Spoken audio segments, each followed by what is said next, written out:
G'day friends, welcome to today's YouTube video. My name is James, welcome back to my channel, welcome if you're new. Today I'm going to be flipping my 5-year Hobonichi journal. I'm going to flip all the pages from start to finish, excluding one page of personal information at the end. And I'm going to chat you through my year in review. I've done these flips before, usually I'll do a chatty one and a music only version, so please feel free to check out the music only version if you don't want to hear me ramble on for the next 20 minutes, but I'm excited to share with you this year in review because this is the first time I've done that. Usually I will document at the end of the journal a year in review that just kind of notes things that happened each month throughout that year. There are a few pages where the date or the year is in the top left-hand corner at the back of the journal and they're just fully blank, and I use those just to note all of those down. I do tend to get a bit of tunnel vision sometimes and only document achievements or accomplishments I've had that relate to work and my business. But there are some really random things in there as well, so don't take this as the definitive list of all the quote-unquote best things that happened through the year. They're just moments of note when I go back through my camera roll and when I go back through Instagram, things that stick out to me. And some years I document other things that I don't document the next years, but I think it just serves as a really good glance at the year rather than having to read through every single post to see what happens, or every post is not the word I want to use, each entry, because you can see I'm 4 years into this now. This is my last year in this journal and I really would like to get it finished. Just take note of all the right-hand side pages that still need work on because I managed to keep up with the left, which is arguably the most important part of the journal, but I would like to make sure that every right-hand page is filled as well, so clock's ticking on that. The year in review for 2022 starts off in January and I finished up my trip to Australia. This was my first trip home since the pandemic, and it was at the end of December and into January, and I had the absolute time of my life and I really loved that, so that was definitely noteworthy. In February, Steve and I went to the Sweethearts Night at Disneyland, which was like a Valentine's themed special event night, which we had a good time at. We saw Wicked at the Segerstrom. All I remember really is crying because I felt like I hadn't seen theatre like that in a long time, maybe since pre-pandemic. And so for some reason I was crying. I do find myself crying at musical theatre a lot, although I would never really admit it, so there's my admission. When I'm in it, I don't necessarily cry when I'm watching it on TikTok. I scroll through it very quickly, but when I'm in the theatre and I'm fully immersed in it and I've suspended disbelief that people just break out into song every 5 seconds, I really do find it quite entertaining and moving. And in February, I also started photo journaling, and I believe we got 4 photo journals into the year. They're not finished, they're all in different states of complete, but I just love that I have a new setup for journaling that really highlights photography, since I do love to take photos of everything, and my husband's a photographer, and I found that I just didn't really have the space to dedicate to those specific photographs, so I really love those photo journals. In March, we had the very first and only Studio Lemon X JLB Creative meetup. That was really fun. We are trying to look for another time where both of us are available to do that. We've wanted to ever since we had the first one. Obviously, I mean, we bought all the chairs and tables and the projector and everything. We just haven't been able to schedule a time where it would all work, you know, far enough in advance that we could tell people when it was and give people time to plan for it, and then also where Steve and I would both be available at that same time. So leave it with us, cross your fingers, and hopefully we can put that down as a notable moment for 2023. We went to a family wedding in Northern California, which was the introduction for me to most of my in-laws. I hadn't met many of them before, and that was the first time I had met a lot of Steve's side of the family. I had a very special photo shoot with Danielle documenting the kind of changes my body has gone through over time, especially with a lot of weight gain that I had experienced and a lot of weight loss that I had experienced. Specifically, I wanted to document even my journey back to dancing and the scars that I have from my injury and just all of that. It was a very sensitive and personal photo shoot that meant a lot to me, and I've shared some of those photos before. A lot of it I will keep private, obviously, but that was definitely a very noteworthy moment in March. We had a little Art Journaling the Magic mini meetup at Disneyland with a few folks, which was nice. Steve got a service award, pardon me, for working 10 years at the Disneyland Resort. I think he's worked there longer, but his 10 years fell during the pandemic, so they celebrated it afterwards. I started, I don't know why this is in here, but I thought it was important. I started doing the JLB creative memes. I think it's important for me because I mean, is it bad to say that you find yourself a little bit funny?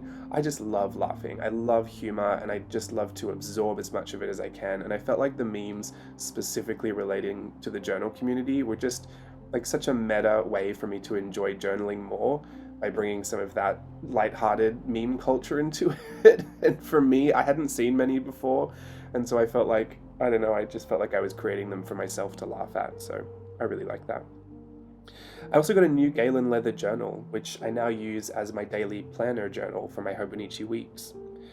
In April, I did Virtual Voyage 6, Tokyo a Go-Go. I believe that was our first look at a 3-week experience. I might be completely off on that, but that was really fun. I loved that theme. That was so exciting. And the first time we hadn't used kind of movies and stories as a theme, but an actual place, like Tokyo, Japan. In May, I cut off all my long hair. I'd been growing out for years. I waited till it was long enough to donate. I'd actually wanted to cut it a long time before that, but there's a certain length requirement needed to be able to donate the hair, so I waited for that length and then I cut that off.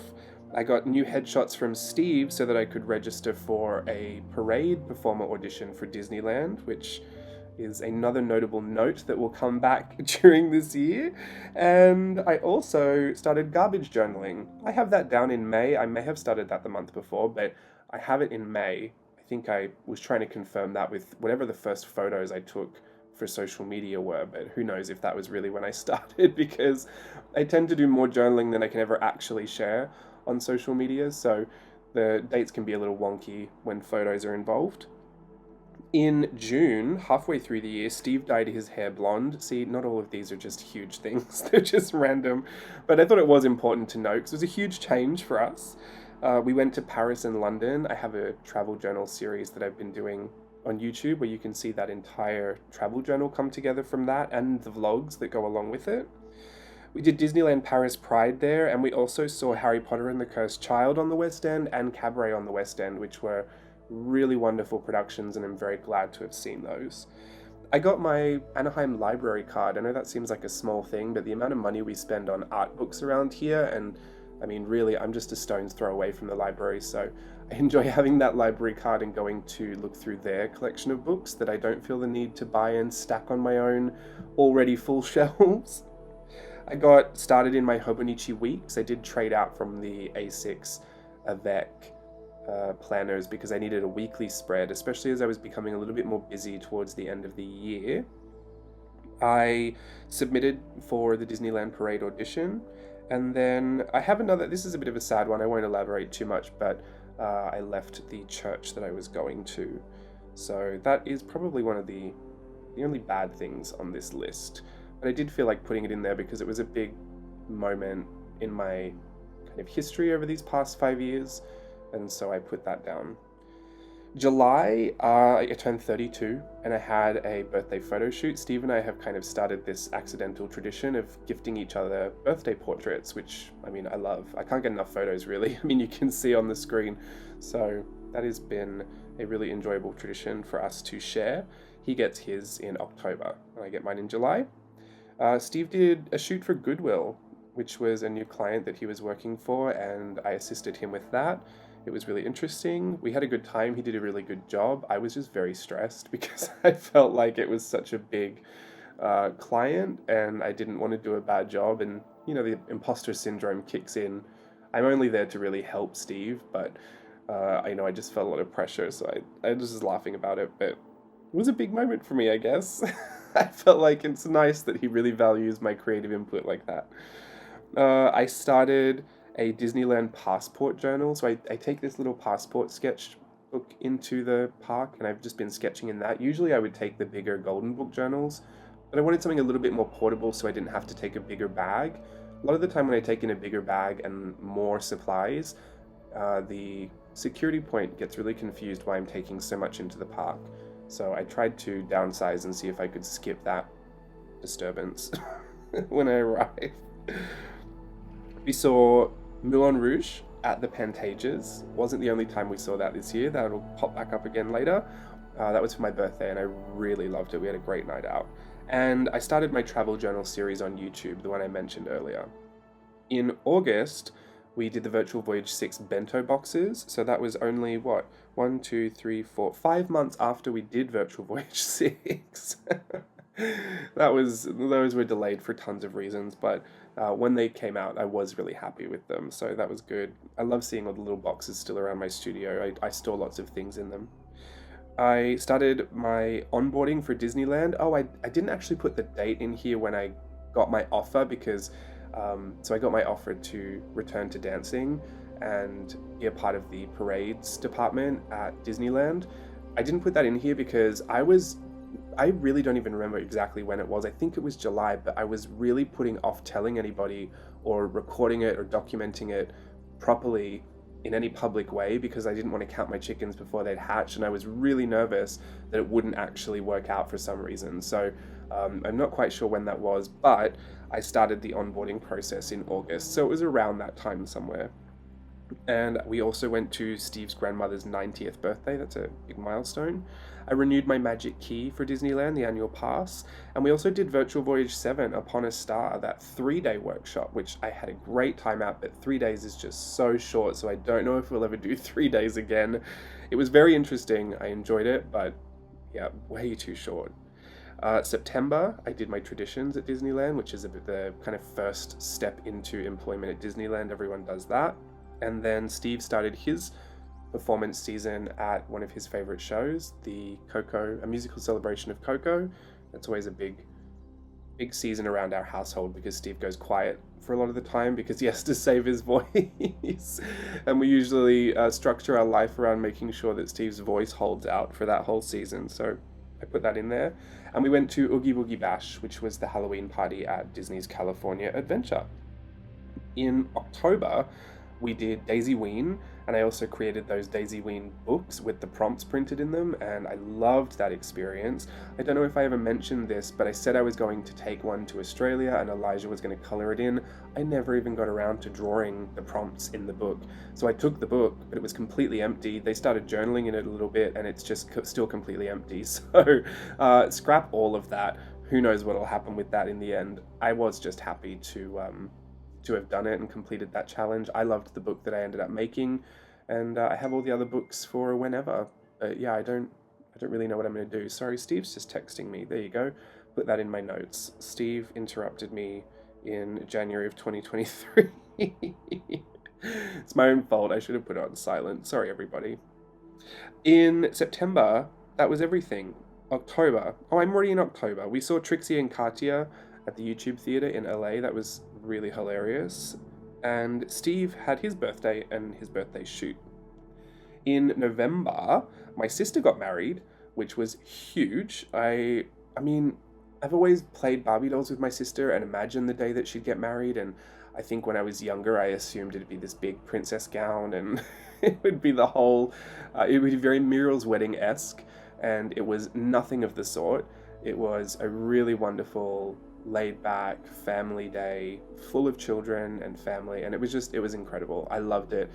And I also loved it because it meant I got to be at home in Australia whilst that was happening. So that was in November. My sister got married, and we don't share a last name anymore. That's the thing. The only thing that makes me sad. Everything else about it is perfect, but she's not my last name sister anymore. She's still my sister. It's fine. I don't know, I feel some type of way about it. I'm like, can I change my name to match her name? Okay, Australia with Steve and Stella. Yes, that was also of note, of course. It's kind of all connected. I also opened a Christmas fantasy parade when I came back from Australia, so that marked my official return to professional dancing, and that is probably, if I could put a gold star next to anything on this year, other than my sister getting married, because that's such a special life event, I would put it right there, because it is a moment that I waited 7 years for, and most of the entries in this journal could attest to that fact. Sorry, the Steve just really wants to text me. He's agreeing with me. His text says, yes, he did wait 7 years. No, most of these journal entries were kind of like, a lot of them were about how much I wanted to still dance and how I was waiting for it and how patient I could be and how impatient I could be. And it's going to be really interesting reading this back, especially a lot of the passages that I want to read back and share as a part of a new series I'm going to do on Playtest Patreon 3, the last 5 years series. I really am excited to kind of go back and see it all with the lens that I have now. I mean, hindsight is 2020. I don't think anyone likes anything 2020, but even seeing 2020 documented in here and just the incredible shift I've had through these years, I'm really excited to see all of these years filled out and recap the whole thing and kind of visit who I was throughout history and start a new journal as well and keep going. I mean, I really don't ever want to stop this. I can't wait to see all my little journals lined up on the shelf and just have this little library of my life. Sorry, I'm getting so sidetracked. I always do this. I start talking about a journal and then I can never shut up. So we saw Moulin Rouge at the Segerstrom. We couldn't help ourselves when we got back from Australia. It was on, I had to go. And then I started my Christmas journal, my big recycled Trader Joe's bags Christmas journal, which I'm still trying to finish early January. Isn't that the way? Also, I shaved my face clean for the first time in years. I might have done it once or twice before, but I've never actually used a razor since I can't even remember. I mean, honestly, it's probably been since I was a dancer, probably. I've had no reason to shave my face clean since then. So, yeah, I shaved it clean. Didn't really like it. It's been growing on me a little bit. It's not my preference. I can't wait to grow my beard back, but whilst I'm performing, I kind of have to keep it clean shaven. In December, we went and saw, no, it says the Nutcracker here, but it's Merry Mix Media 2022. The theme was the Nutcracker. I also did a Knott's Berry Farm audition that went really, really well. I didn't get the job, but I'm really happy to have gone and had the experience that I had. And then we did our little Christmas card, Don We Now Our G'day apparel. Oh, unfinished. That was unfinished. Maybe I'll finish that this year. That was the last entry for my 2022 year in review. So, I mean, you can see it's a mixture of life events, really big things like I've returned to dancing and my sister got married, and then other really random things like Steve dyed his hair blonde and we did a Christmas card. But they're lovely things that I just like to bullet point so that, and you'll see them here in a minute after December ends, you'll see these little year in reviews. They're just nice little lists to look back at that recap a bunch of things that are very stimulating. I mean, this whole journal really, I can open to any page and just be stimulated with so many memories. And I think that's important, and it's one of the things that I value most about having this journal, especially when I think into, later in life and what it's going to be like to recount all of these memories. I think about things that happened, 10 years ago, and I don't have the best recollection of everything. I always joke and say, unless it was an argument, then I can remember absolutely everything.